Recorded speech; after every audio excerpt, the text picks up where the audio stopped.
So, just a few months ago, we got some final dying claims about Game Pass being bad for the consumer.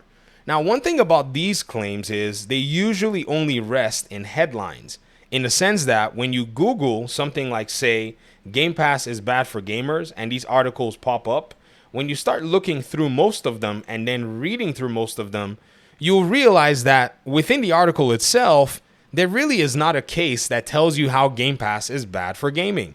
Some of them are posts, some of them are articles themselves, but let's go ahead and look at some of them by themselves and let's see if there's any merits to them.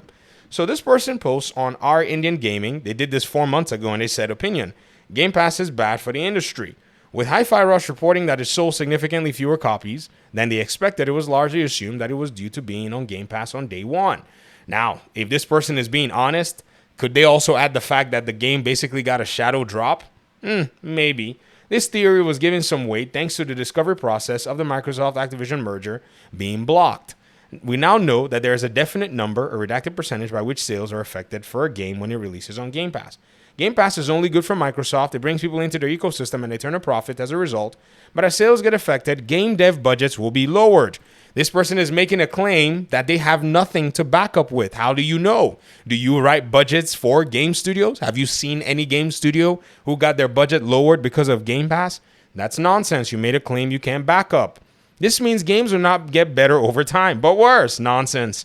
Since developers don't have incentive to make good games if their profit margins are going to be lowered anyways. That's nonsense. The reason I say this is all nonsense is because developers do have incentives, and 4 months ago, this article did not see Baldur's Gate 3 coming out and doing very well. So all this talk about developers not having incentive to make good games is a whole bunch of hokey, because there are other developers who do not use Game Pass that will continue to win in the industry independent of Game Pass, continuing to light a fire under the butt of other developers who either want to win or who are going to die if they do not meet up with the standards. So again, this article being myopic and short-sighted, it's absolute nonsense, or this post anyways, because it's not taking into account what we've seen just recently. There's another article here that was written 3 months ago. It says Xbox Game Pass is under fire from gaming developers. Let's be honest, the article starts. Game Pass is a pretty great deal for any gamer. Okay. Just for $10 a month, gamers get unlimited access to Xbox's gaming library, with many huge titles arriving to the subscription model on day one. However, a good deal for gamers doesn't necessarily mean a good deal for third-party developers. Now, we need to go ahead and modify this statement. This should say, a good deal for gamers doesn't necessarily mean a good deal for some third-party developers. Now, they say this, as some have stated, that the Xbox Game Pass is hurting game sales. So some game developers have come out and said, man, this is hurting our sales, not sales, but their sales. According to GameSpot, the co-founder of Playdead and Jumpship, Dino Patti, has revealed that Xbox Game Pass hurt the studio's sales for 2020's Somerville. This isn't the first time we've heard game developers complain that one of the best deals in gaming has hurt the sales of a particular gaming title. In fact, Xbox Game Pass hurting gaming sales is a well-known fact across the industry. Hurting some gaming sales or hurting gaming sales in general, which somehow hasn't stopped developers from working with Microsoft. Could it be that the developers probably cast all their eggs in one Game Pass basket and then fail to market their games anyways because they think, oh, if we put it on Game Pass, we're getting a sure check and we're also probably going to get some sales, and then let's just probably not go market as heavily as we possibly can, or let's not do things that challenge the industry or give us face time? Could it be that the developers and their marketing teams are ignoring other avenues to be able to get their games out there that's causing this? No one is asking these questions. So when you think about it, you actually have to go ahead and say, what is the other side? Because again, I bring Baldur's Gate 3 to the forefront of this discussion, seeing that they actually open up their game for early access, thereby giving it a huge face time, selling 2.5 million copies even before the game came out. Can you imagine getting a guaranteed, number of sales up to almost 3 million, even before your game launches? Now, that is one way to do strong marketing, and you don't need Game Pass. Anybody who jumps into Game Pass and basically abandons their priorities or their prerogatives may face the risk of actually having loss of sales, which is something that you have to chalk up to the quality of the game and their marketing capabilities. So this is something we have to actually say everybody needs to take a share of this particular blame.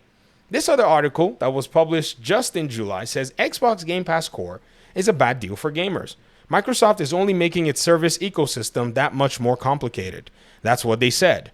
Xbox Live Gold is no more. The online subscription service that has persisted for over 2 decades is now being phased out in favor of several different Game Pass tiers. What was once an unrivaled example of value in video game space is deciding to cannibalize its own appeal with confusing tier options that lock out previously available features and restrict the selection of games which used to feel limitless. This new move doesn't benefit anyone. This has been proven to be kind of, nonsense, because with Game Pass Core, you basically are getting something similar to Live Gold, but just without a lot of the different fluff. Now, this person says this. I'll admit I'm in a privileged position as I'm regularly sent codes that keep my Xbox Game Pass Ultimate membership ticking along, and thus renewing it myself won't be necessary until 2025 at the earliest. For average consumers, though, many of them are now being presented with a variety of different options at varying price points, when what we used to have was so much simpler. Right now, I don't get it. You just wanted to write an article because you don't even feel the pain of this claim that this article is making. It's a bad deal for gamers. Which gamers? People who are complaining or people who are just whining? You don't even pay for it. And so what is the issue right here? You actually get free Game Pass codes. So let's probably put your article aside for now, and let's look at this particular article that says, is it just me, or is Game Pass not feeling like a very good deal lately? This was written in May of this year. Microsoft isn't exactly on fire with exclusives this year, so considering cutting Game Pass until it's worth it again. Okay, fair enough. And they said at $10 a month, Game Pass, PC Game Pass remains a great deal for the right person. But for someone who recently realized he has an active Crunchyroll subscription and hasn't watched anime in months, a friendly PSA: if you aren't using it, cancel it.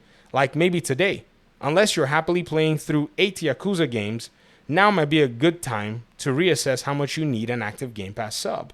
It appears that these articles were written around the time that Game Pass was making a lot of headway, and Microsoft and the Activision, news cycle was all over the place. I'm sure a determined party of Discord friends can squeeze some entertainment out of Arcane's co-op shooter, and there's some inherent fun in seeing what all the fuss is about, good or bad. And this is about Redfall. This is when Redfall basically fell flat on his face. Starfield isn't out, so if you were planning to play it on Game Pass, you could skip May, June, July, and August, and be $40 richer when you resubscribed for Todd Howard's Space Adventure. That's $40 you could use to buy a cool new Sherlock Holmes game. Can you imagine canceling Game Pass if you already were enjoying games according to this article, and then going to buy a Sherlock Holmes game that could probably rear its head on Game Pass at any given moment? This article is also one of those articles that has a very interesting headline, but then there's no substance in it. And then here on Game FAQs. This is actually interesting because this person talked about, this is a forum. So they said, great, Game Pass is great now, bad for long term. So they go ahead and said, allow me to explain.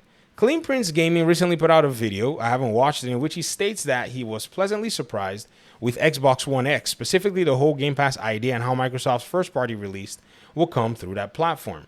While Game Pass is amazing at the moment and really is by far the best deal in gaming, that may not necessarily be the case long term. A lot of these folk are looking into some, some glass that is telling them the future, because not only have we seen this future claim once, we're seeing it twice from just clicking on the very first few articles or posts about this particular subject. What is going to happen 20 years from now when you want to go back and play old classics, but you can't because you're no longer part of Game Pass's subscription? Bro, I can't play my PlayStation Classics because I've actually deactivated my PlayStation Plus subscription.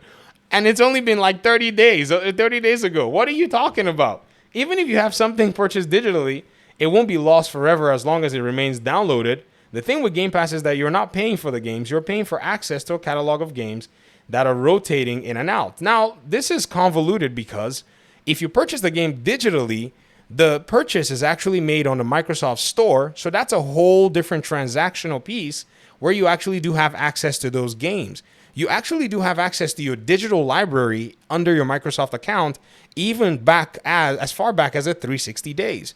So this concern is something that can be levied against almost every, digital platform. And by the way, this was actually a post that was actually done a long time ago. But what's funny is they said something, none of these issues are specific to Game Pass, really, because this particular claim has been something that I think fans have had to deal with since Game Pass actually reared its head. There's always been this talk that Game Pass is not good, is not going to be good, can't be good for gamers. Yet, over and over again, people continue to find value in it. I guess at the end of the day, it's not my own position to tell you if Game Pass is good or not. Your position is to maybe check it out, see what it's about. But it appears that as these people continue to make these claims and make these headlines, their articles or the substance of what it is that they're trying to claim usually falls flat. As for me, I think it's decent because I don't really use it much. So that value I can't necessarily dive into until we're getting big releases like we're about to get this year. So it is decent. And then when the big games finally land, I think it's probably going to be worth it for me, especially the fact that I play some of these games. So that's just my take on it because I'm on the PC side of things. For others, you may have a whole different experience with it.